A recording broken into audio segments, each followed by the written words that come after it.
I want to leave you today with something that we wanted to leave you with yesterday.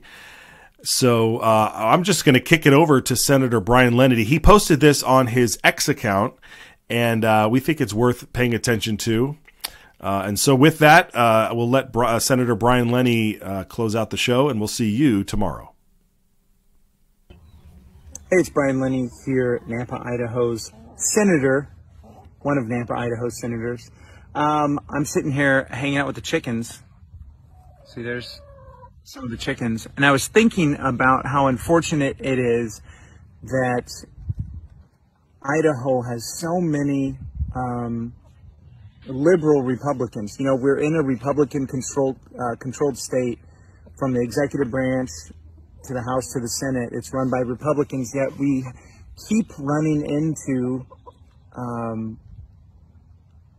roadblocks as far as getting really conservative legislation passed. So, for example, I have a bill, just a few examples here, and this is kind of what the state of the state is with Idaho. I have a bill, Senate Bill 1357, that would completely abolish DEI, that's diversity, equity, and inclusion bureaucracies in Idaho higher education. Can't even get a hearing on it. Didn't get voted down. I can't even get a hearing on it in a Republican state.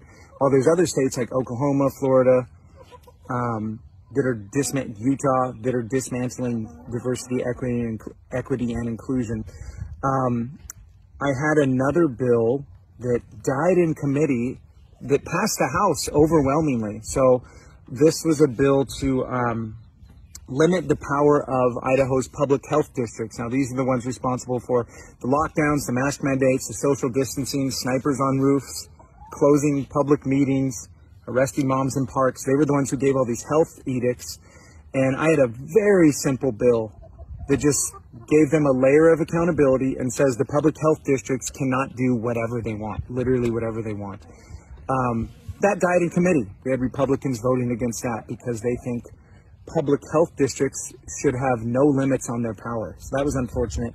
I have another bill that's making its way through, but it did meet some resistance in a Republican-controlled committee on the Senate side, again, to prohibit universal basic income. Now, this is something pushed by the UN and World Economic Forum and really far-left socialist-type groups to pay people, kind of like they did in COVID, just pay people to stay home for no reason.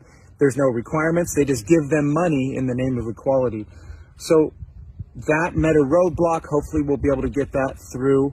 I have another mask bill, House Bill 493, again, made it through the House overwhelmingly, and it got to the Senate, and they won't even get a hearing. And they won't even give it a hearing. And this is a bill to prohibit mask mandates.